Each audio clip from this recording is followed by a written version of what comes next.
어느 성당에서 흘러나온 부부의 이야기입니다.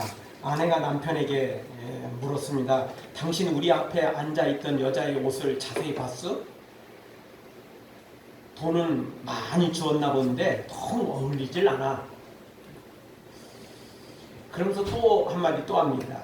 또 저쪽 줄에 앉아있는 여자의 신을 봤어? 난 그런 거 거저줘도 안 신어. 이렇게 흉을 보더랍니다. 그러자 남편은 아니 나 못 봤는데 나 잠깐 돌았는가 봐 라고 답변을 했더랍니다. 그러자 그 말을 들은 아내는 눈을 흘기며 그래 당신은 성당에 와서 미사도 안 드리고 졸기만 했단 말이에요? 그렇다면 무엇하러 성당에 와요? 집에서 낮잠이나 자지 라고 핀잔을 주더라는 겁니다. 어떻게 보면 이게 사람입니다. 내가 하면 로맨스고 남이 하면 불륜인 내는 안 부리죠. 똥 묻은 개가 겨 묻은 개 뭐라고 하는 격입니다.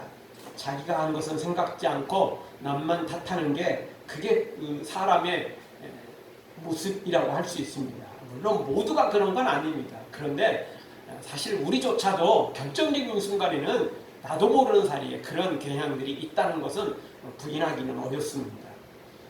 그래서 성경은 잠언 16장 2절에서 사람의 행위가 자기 보기에는 모두 깨끗하여도 여호와는 심령을 감찰하시느니라 라고 말씀합니다. 또 잠언 14장 12절에서도 어떤 길은 사람의 보기에 바르나 필경은 사망의 길이니라. 자기 스스로는 옳을지 모르지만 하나님은 그 중심을 보시고 계시며 또 그것이 사망의 길이라는 것도 하나님은 알고 계신다는 거죠. 아주 옛날 이야기죠. 1937년 일제강점기 시절이었죠. 1937년 2월 안동연에서 영화 상영을 하던 중에 극장에서 화재가 발생했던 일이 있었답니다. 불이하는 소리에 모두가 살겠다고 아웃을 치며 출구 쪽으로 밀려 나오는데 뒤에서 미는 바람에 문을 열 수가 없었더랍니다. 뒤로 물러서라. 그래야 문을 열 수 있다. 그래야 우리 모두 살 수 있다. 라고 아무리 앞에서 큰 소리를 쳤지만 그 누구도 양보해 주지 않았습니다. 모두가 다 출구를 향해서 더 밀고 더 빨리 나가려고 할 뿐 뒤로 몇 발자국만 물러나면 되는데 그걸 하지 않더랍니다. 결국 그 극장 안에서 수백 명이 그 화재에 죽고 말았습니다. 참 안타까운 일이었습니다. 어떻게 보면 이 대극장에서 일어나는 화재처럼 우리 모든 사람들이 그렇게 살고 있는지도 모릅니다. 살 수 있는 길이 있는데도 불구하고 양보하지도 않고 살 수 있는 길이 있는데도 불구하고 그 살 길을 찾지 않고 그냥 자기 길을 가는 것입니다. 그냥 본능대로 행하는 것입니다. 뒤가 불길이 있으니까 저 눈앞에 출구가 있어 보이니까 그냥 무조건 달려가는 것입니다. 그게 살 길인지 죽는 길인지 그런 거는 생각하지 않고 무조건 달려가는 것입니다. 사람들이 눈앞에 저 돈이 보이고 권력이 보이고 쾌락이 보이고 행복한 것처럼 보이는 것들을 향해서 그냥 무조건 달려갑니다. 그곳이 낭떠러지인지 그곳이 죽는 길인지 그런 건 별로 생각하지 않습니다. 당장 눈에 보기 좋은 것을 향하여 달려가는 게 어떻게 보면 우리 사람인지 모릅니다. 여러분 성경이 우리 사람들을 양으로 비유하는 이유가 바로 그것 중에 하나입니다. 여러분 양은 시력이 매우 낮습니다. 안 보여요, 안 보여요. 자기 눈앞에 있는 것만 보입니다. 멀리 볼 수가 없어요. 그래서 그 앞에 자기 눈앞에 있는 양의 뒷공무니만 보고 따라갑니다. 그 이상을 볼 수가 없어요. 그 이상을 볼 수가 없어요. 사실 목자를 보기가 쉽지 않습니다. 그래서 목자를 뭘로 구분합니까? 음성으로 구분하는 겁니다. 목자가 소리를 질러서 그게 인도하고 또 막고 부르고 이러는 것이지 눈에 보여가지고 하는 게 아닙니다. 귀로 듣고 하는 거죠. 귀로 듣고. 양은 시력이 그렇게 좋지 않습니다. 그런데 우리 사람들이 그렇습니다. 나름 뭐 시력이 좋다고 말하고 나름 뭐 세상을 보는 시각이 뭐 참 괜찮다고 말하고 자기 지혜를 자랑하지만 실제로는 지옥 가는 줄도 모르고 저주받는 것인지도 모르고 죽는 길인지도 모르고 그리고 달려가는 게 우리 사람인 거죠. 참 그런 것 보면 우리 사람이야말로 진짜 헛똑똑입니다. 최고 똑똑하고 잘난 것 같지만 알고 보면 제일 미련하고 제일 어리석고 그게 우리 사람이라는 것을 알아야 됩니다. 사람들은 모두가 다 자기 중심적입니다. 자기 잘난 맛에 살아가죠. 그게 우리 사람의 특징입니다. 그러나 우리 하나님은 우리의 심령을 관찰하시고 우리의 외모나 보이는 것보다는 우리의 중심을 보십니다. 결과보다는 과정이나 의도를 먼저 살펴보시는 분이 우리 하나님이십니다. 여러분, 유치원 다니는 꼬마 아이들, 그것도 이제 뭐 5살, 6살 이 큰 아이들 말고 조금 더 작은 아이들한테 질문을 던져보면 아주 재밌는 대답이 나옵니다. 엄마를 돕다가 아주 비싼 물건을 깨트린 아이가 하나 있고, 엄마가 몰래 숨겨놓은 이따금 한 번씩 주는 과자나 사탕을 꺼내 먹다가 그냥 보통인 그릇을 하나 깨먹었어요. 아주 비싼 그릇은, 비싼 물건은 엄마를 돕다가 깨트린 거고, 그냥 보통 이 물건은 그냥 엄마 몰래 훔쳐먹다가 깨트렸어요. 어른들한테 물어보면 어떤 게 나쁘죠? 몰래 훔쳐먹는 게 당연히 나쁘죠. 근데 아이들 입장에서는 그게 아닙니다. 이게 이 의도, 과정, 뭐 이런 것들은 중요하지 않고 비싼 젓씨를 깨트렸다. 이거 나쁜 놈이다. 그렇게 되는 거죠. 몰래 훔쳐먹었지만 그래도 얘는 작은 걸 깨트린 거예요. 별로 값어치 없는 걸 깨트렸어요. 그래서 누가 더 나쁘냐? 누가 더 많이 혼나냐? 질문을 던지면 100% 다 비싼 물건을 깨트린 아이가 혼날 거라고 생각을 한답니다. 과정이나 의도는 관계없어요. 그 아이들한테는 결과가 중요한 거죠. 보이는 게 중요한 거죠. 근데 마치 이 사람이 이렇습니다. 사람들이 과정이나 의도는 신경을 안 써요. 그리고는 마지막 결과만 향하여 달려가죠. 그것이 자기 스스로 옳은 줄 압니다. 근데 진짜 2살, 3살짜리 어린 아이들한테 물어보면 그게 옳은 거예요. 그게 맞은 거예요. 그게 또 아이들한테 또 현실적인 게 맞아요. 아무리 엄마를 도우려고 했어도 비싼 거 깨트리면 엄마도 화내잖아요. 그쵸? 몰래 먹은 것도 화를 내긴 내지만 그래도 비싼 거 깨트리면 그것도 화냅니다. 돕지 말라고 그랬잖아. 하지 말라고 그랬잖아. 이러면서 이제 화를 좀 내죠. 그러니까 사실은 어떻게 보면 그게 현실적인지도 몰라요. 그러니까 우리 사람들이 그런 것들을 향하여 달려가는 이유는 뭐냐면 돈, 권력 이런 것들이 실제 가지고 있어야 세상에서 떵떵거리며 살고 큰소리치며 살고 행복하거든요. 당장. 돈 없어 보십시오. 권력이 없어 보십시오. 무시당하고 별 볼 일 없습니다. 그래서 그렇죠. 그게 틀린 건 아니에요. 근데 문제는 뭐냐면 그거는 여기서 사는 잠시 동안이고 영원한 것은 아니라는 것입니다. 그래서 그것 따라가면 망하는데 그걸 모르는 거죠. 그 이상을 못 보니까 그러는 거죠. 사랑하는 성도 여러분, 자기 잘난 맛에 살지 말고 내 기준이 옳다고 그렇게 착각에 빠지지 말고 진짜 하나님의 기준 따라 내세까지 바라보고 내세에서 지옥이 아닌 천국, 그 영생을 바라볼 줄 아는, 그리고 그 생명의 길을 걷는 우리 모두가 되어지기를 주의 이름으로 축원합니다. 자, 오늘 말씀 통해서 우리가 생각해 볼 수 있는 첫 번째 말씀은 하나님은 백보자에 앉아 심판하신다는 것입니다. 11절에 보면 하나님께서 앉아 계신 보좌가 어떤 보좌입니까? 흰색이다, 흰보좌다 라고 말합니다. 보통은 임금들이 앉는 의자는 어떤 색입니까? 황금색입니다.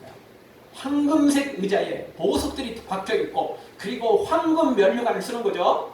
보석이 주렁주렁 달린 이 보석을 쓰는 것입니다. 그러고 보면 옛날 임금들은, 옛날 왕들은 참 부럽기도 하지만 또 그러고 보면 어떻게 보면 또 고역이에요. 여러분, 그 무거운 걸 이게 머리에 이게 쓰고 있으니 그 목이 얼마나 힘들었겠어요. 근데 왕보다 더 힘든 것은 궁중 여인들이었습니다. 왕비나 뭐 이런 것들. 이 왕비나 이 후궁들은 머리에 쓰는 게 더 무겁습니다. 더 무겁습니다, 진짜.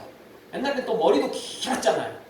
그 머리카락 무게도 만만치 않은데 이게 오히려 이게 얻는 게 여성들이 더 많았어요. 그래서 그 어떤 행사를 하고 나면 여인들이 그렇게 힘들었더랍니다. 어쨌든 하나님은 화려하거나 위엄을 자랑하는 그런 보좌가 아닙니다. 하나님의 보좌는 단순합니다. 하나님의 보좌는 뭐 그렇게 세상적으로 그렇게 화려한 게 아닙니다. 아주 단순합니다.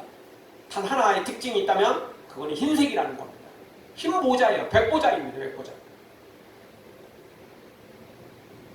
여기 흰색이 상징하는 것은 정결입니다. 깨끗함입니다. 순결입니다. 오류나 흠이 없는 것을 말합니다. 완벽함이죠. 완전함이죠. 온전함입니다. 우리가 예수님을 믿고 용서받은 우리가 영적으로 입는 옷이 어떤 옷입니까? 흰 옷입니다. 하나님은 흰 보좌에 앉아 계시고 우리가 입는 옷도 예수님의 십자가 보혈로 씻음받은 흰 옷을 예복으로 입는 것입니다. 계시록 3장 4절에 보면 그러나 사대에 그 옷을 더럽히지 아니한 자 몇 명이 내게 있어 흰 옷을 입고 나와 함께 다니리니 그들은 합당한 자인 영고라. 흰 옷을 입고 예수님과 함께 거닐게 됩니다. 그게 성도들의 모습입니다. 흰 옷입니다. 흰 옷.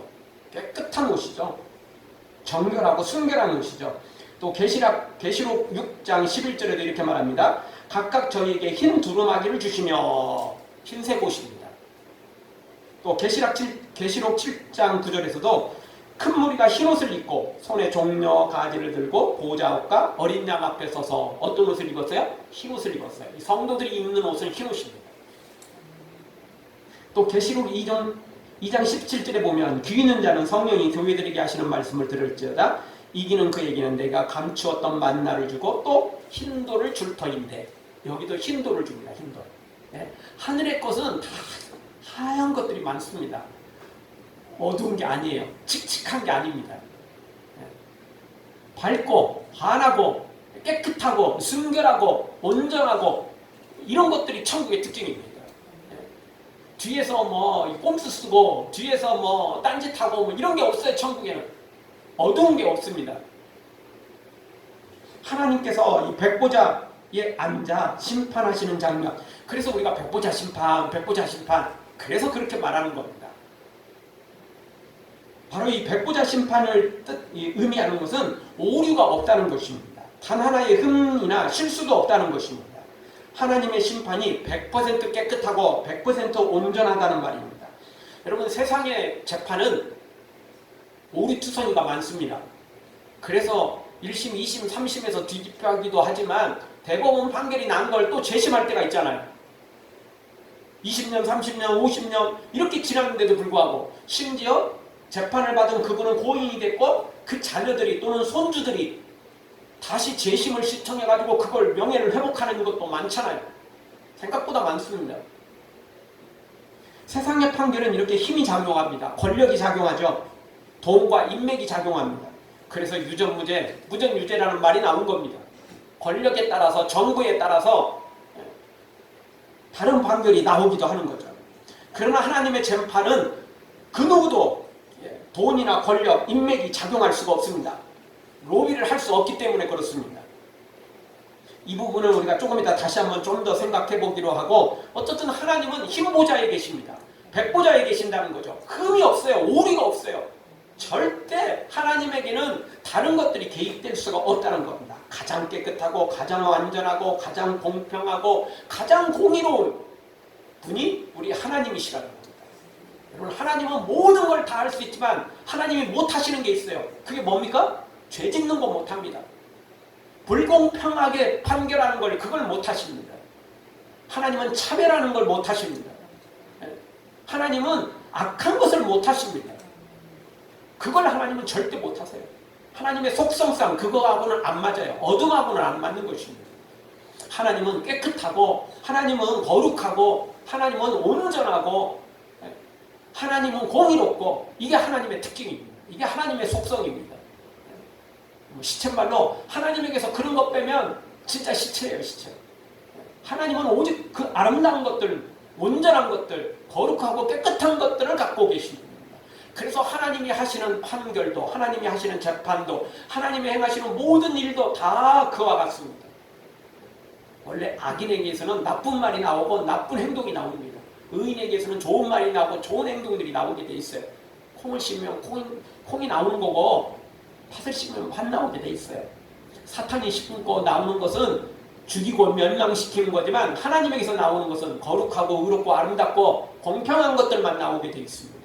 여러분 하나님이 백보자 심판하심을 기억하고 지금 당장은 악인들이 번창하고 또 악인들이 성공하는 것처럼 보여도 마지막 하나님의 심판대 앞에서는 그 누구도 피해갈 수 없음을 기억하시고 이 하나님을 온전히 믿고 우리는 오직 어두움을 버리고 더럽고 추한 것을 버리고 우리도 하나님처럼 거룩하고 온전하고 아름다운 것들만 추구하고 또 그렇게 따라가고 승리하기를 주의 이름으로 축원합니다.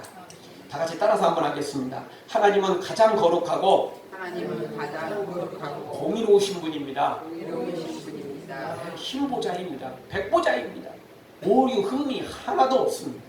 두 번째 주시는 말씀은 자기 행위대로 기록한 심판책에 따라서 심판을 받는다는 것입니다. 여러분, 하나님께서 왜 이렇게 의롭고 공의로우시냐? 하나님은 왜 이렇게 어둠이 없고 흠도 없고 이렇게 깨끗한 흰 보자, 흠이 오류가 전혀 없는 왜 그렇게 그런 분이냐? 이유는 자의로 심판하지 않기 때문에 그렇습니다. 고무줄 잣대가 적용되지 않기 때문에 그렇습니다. 명확한 기준이 있고 그리고 무엇보다도 그 사람이 행한 모든 일평생에 행한 모든 것들이 책에 정확히 기록되어 있다는 것입니다. 단 하나의 오류가 없어요. 편집이 없습니다. 여러분, 세상 재판에서는 자료가 문제가 많습니다. 여러분, 세상 재판할 때는요, 이게 불법 자료들이 있어요. 그 사람이 행한 게 맞는데, 그걸 녹음한 것도 맞고, 그걸 녹화한 것도 맞는데, 그게 또 불법 자료가 될 수도 있어요. 분명히 그놈이 잘못한 게 맞고, 그걸 녹음해놨고, 그게 녹화가 돼 있는데, 그걸 증거로 채택 못할 때가 있어요. 그게 세상 법정입니다. 그게 세상 법정이에요. 그래서 세상의 법정은요, 그 채택되는 증거조차도 법적인 어떤 그런 그 규정이 있어요. 거기에 딱 맞아야 돼요. 아무리 진실이라도 할지라도, 아무리 그게 옳은 것이라 할지라도 거기에 맞지 않으면 채택이 안 돼요. 그리고 세상에서는 심증만 있지 증거가 없는 것도 많아요. 거기다가 위증하는 것도 많고 거짓 자료를 내놓는 것도 많아요. 그러니까 재판이 뒤집히는 거죠. 그러니까 유전무죄가 생기는 거고, 그러니까 권력자들은 빠져나가고 힘없고 빼없고 돈 없는 사람들만 걸려드는 이유가 거기 있는 것입니다. 거기다가 또 똑같은 자료를 가지고 있다 할지라도 누가 변호사냐에 따라서 이게 또 천지 차이가 나는 것입니다. 그런데 하나님의 심판은 그런 것들이 개입할 수가 없습니다. 하나님의 심판은 불법 자료 뭐 이런 거 필요가 없어요. 뭐 자료가 있느냐 없느냐, 불충분하느냐 뭐 이런 거 논란의 여지가 없어요. 하나님의 심판은 우리 사람들이 태어나서부터 죽을 때까지 모든 것들을 자세히 기록한 책이 있기 때문에 그렇습니다. 단 하나의 오류도 없어요. 편집도 없다니까요. 여러분, 우리가 다큐멘터리가 있잖아요. 다큐멘터리는 이렇게 연기를 하는 게 아니잖아요. 다른 영화나 다른 드라마처럼 연기를 하는 게 아니고 뭘 하는 거죠? 그냥 있는 그대로를 촬영하는 겁니다. 그럼에도 불구하고 다큐멘터리에서 이따금 악마적인 편집이 나오죠. 시간이 순서를 이렇게 뒤집어가지고 이렇게 편집을 하거나 또 있는 건 쏙 빼고 또 다른 걸 이렇게, 물론 그 사람이 한 거예요, 그게. 그런데 이걸 편집을 해버리는 거죠. 편집을 해버리는 거예요. 중간에 있는 어떤 말을 쏙 빼버리면 이상한 말이 돼버리기도 하고, 또 다른 때 했던 말을 그 시간대 갖다 집어넣고, 그 사람이 한 말이 맞아요. 그 사람 음성이 맞고 그 사람 목소리도 맞아요. 악마의 편집을 하는 경우가 있어요, 이 당시. 그런데 하나님의 이 심판책은 절대 편집이란 있을 수 없고, 악마의 편집은 더더욱 있을 수가 없는 거죠. 성경 12절에 보면 생명책과 다른 책들이 소개되고 있어요. 생명책은 분명히 책 이름이 소개되고 있습니다. 생명책이래요. 근데 다른 책이 또 있는데 그 책은 이름이 소개되고 있지는 않아요. 굳이 이름 없는 책을 굳이 이름 붙일 필요도 없겠지만, 그럼에도 불구하고 또 생명책과 또 다른 책이니까 우리가 편의상 요 다른 책은 뭐 하는 데 사용해요? 심판하는 데 사용하잖아요. 그러니까 심판책이다. 그냥 편의상 우리가 이해하기 쉽게 그렇게 이야기를 한번 해보죠. 생명책은 거기에 기록되면 영원한 천국을 소유하게 되지만 심판책에 기록된 사람들은 어떻게 됩니까? 심판을 받게 됩니다. 그러니까 심판책이에요. 그 사람이 행한 모든 거 감출 수가 없어요. 골방에서 혼자 한 것까지 다 드러나고 심지어 마음으로 생각으로 했던 것까지 다 거기에 기록되어 있거든요. 그러니까 우리 사람들은 행동으로 한 것만 기록할 수 있잖아요. 저 사람이 저기에서 뭘 했는지 행동으로 한 것만 드러낼 수 있어요. 그렇잖아요. CCTV도 혼자 그 사람이 뭘 했는지는 드러낼 수 있지만 무슨 생각을 했는지 무슨 마음을 갖고 있는지는 드러낼 수 없잖아요. 그러나 하나님의 CCTV는요 우리의 마음을 읽는다니까요. 우리의 생각을 기록해낸다니까요. 그거 어려운 거 아닙니다. 여러분 우리가 병원 가서 검사할 때 뭐 심전도 검사를 하고 CT 뭐 이런 것들 찍기도 하잖아요. 그렇지 않습니까? 그 겉으로 보는 것은 모르지만 그거 하면 우리의 그 몸의 상태를 정확히 집어내잖아요. 그렇죠? 예. 그 뼈가 뭐가 이상 있는지 어디가 암덩어리가 있는지 어디가 뭐 이상이 있는지 그거 찍어보면 다 나오잖아요. 하나님의 생명책, 하나님의 심판책에는 그 모든 걸 다 볼 수 있는 능력이 있는 거예요. 그래서 그걸 다 기록해 놓는 거죠. 행동뿐만 아니라 우리의 생각까지 모든 걸 다 기록해 놓는 겁니다. 그러니까 빼도 박도 못하는 거예요. 속된 말로. 빼도 박도 못해요. 너무 명확한 증거거든요. 증거가 없을 수가 없고 증거 부족, 자료 부족 뭐 이런 것도 있을 수가 없어요. 편집도 안 되는 거고 로비도 안 되는 거고 하나님은 딱 그 심판책에 기록된 대로만 하는 겁니다. 다른 건 없습니다. 기록한 대로 심은 대로 행한 대로 거두는 것입니다. 그 이상도 없고 그 이하도 없는 것입니다.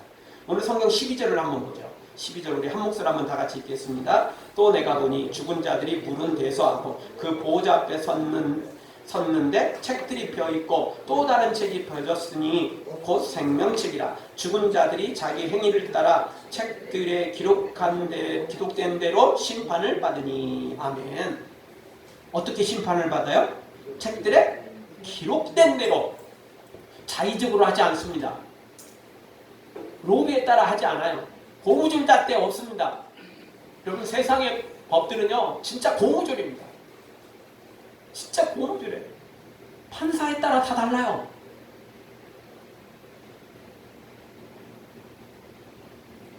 그러니까 1심, 2심 가다가 뒤집혀지고 그러니까 그게 다시 정반대로 바뀌기도 하고 별스러운 일이 벌어지는 겁니다. 그러나 하나님의 심판은요 100번을 해도 똑같습니다. 1000번, 10,000번을 해도 똑같습니다. 절대 뒤집어지질 않나요?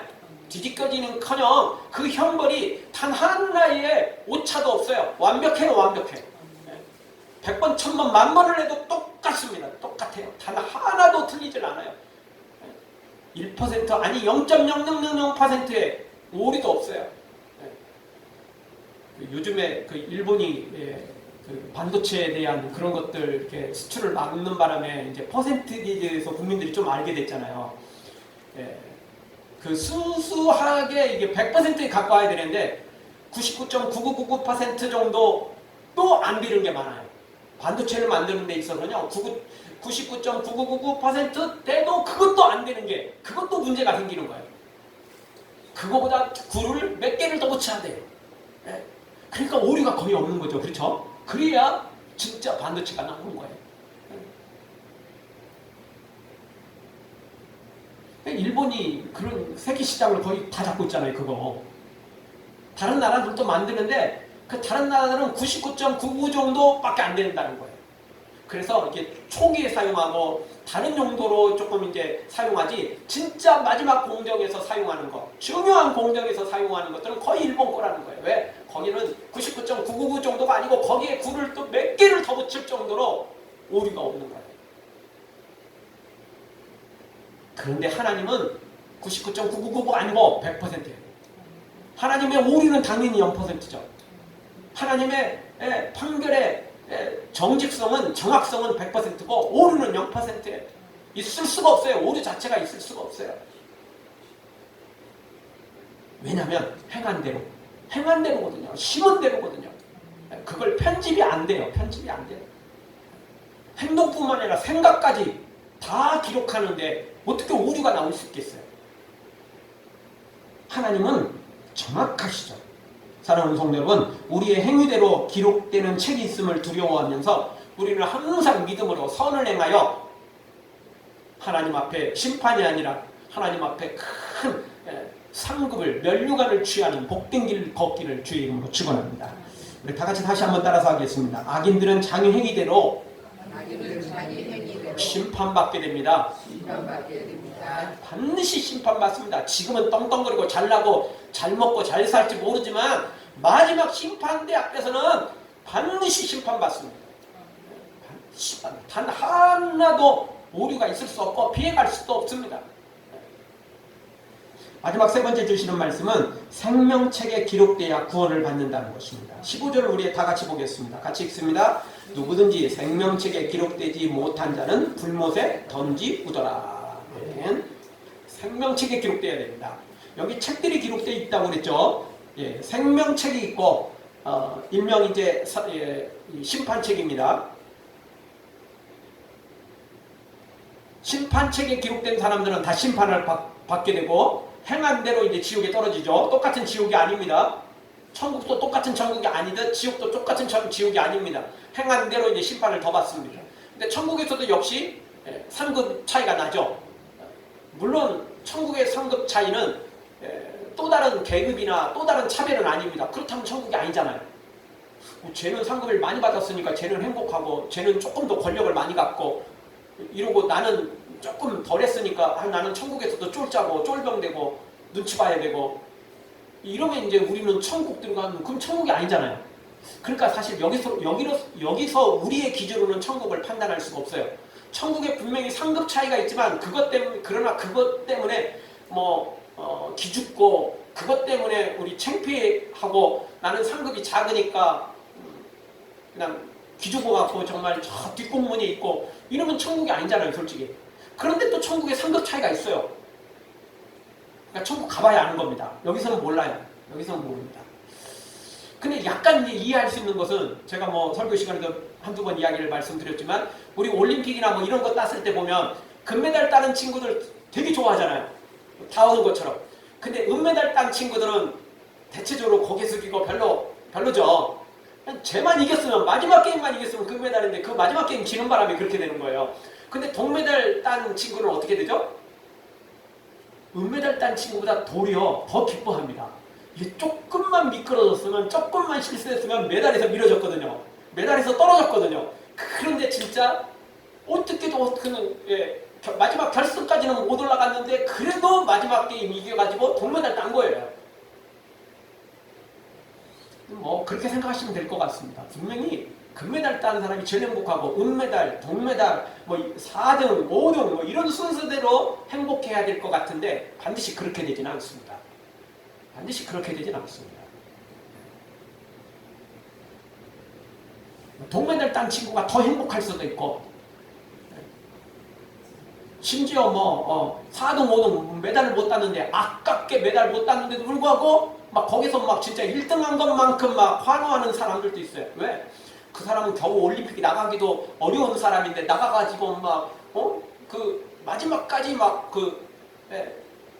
경쟁을 했다는 거 그것만으로도 엄청난 것이 될 수도 있거든요. 그래서 모르는 겁니다. 어쨌든 우리가 천국에 들어가 봐야만 아는 겁니다. 지옥도 들어가 봐야만 아는 겁니다. 여기서는 그냥 대충 알 뿐이에요. 우리의 기준으로는 알 수가 없어요. 그거 다 알 정도고 그거 다 파악할 정도면 우리가 하나님 정도 되는 겁니다.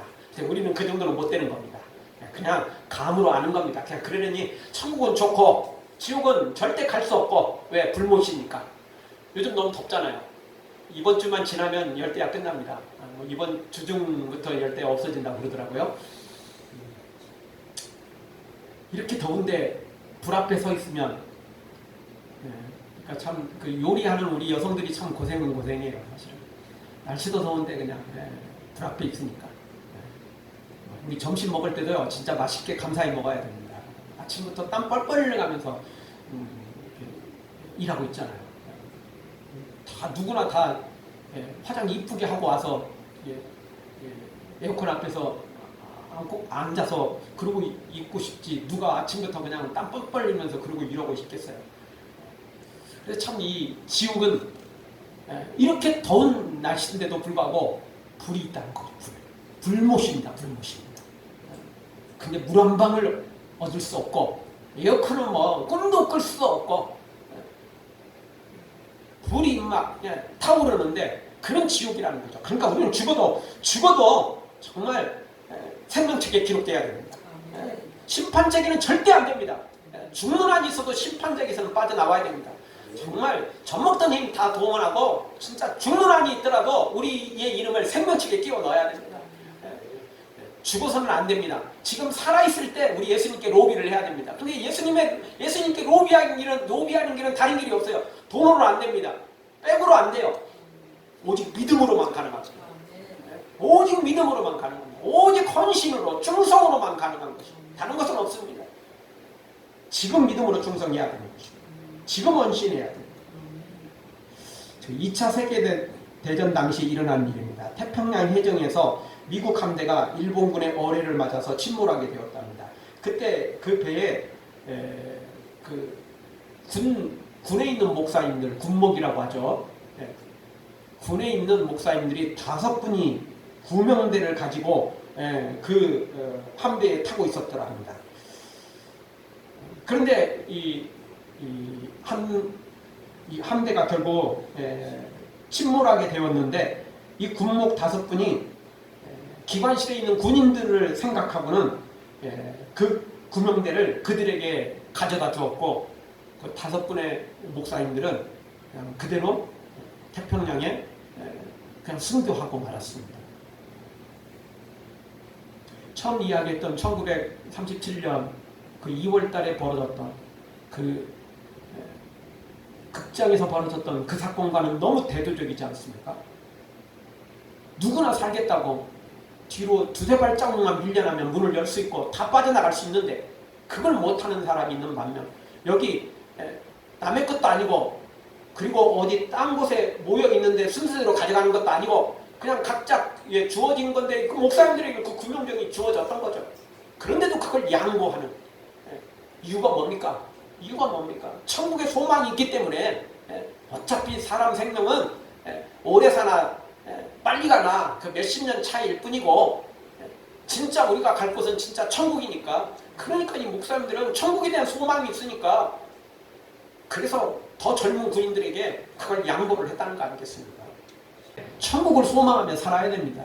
이 땅에서 죽을 똥 살 똥 살 게 아니고, 이 땅에서 아름답게 살아야 됩니다. 거룩하게 살아야 됩니다.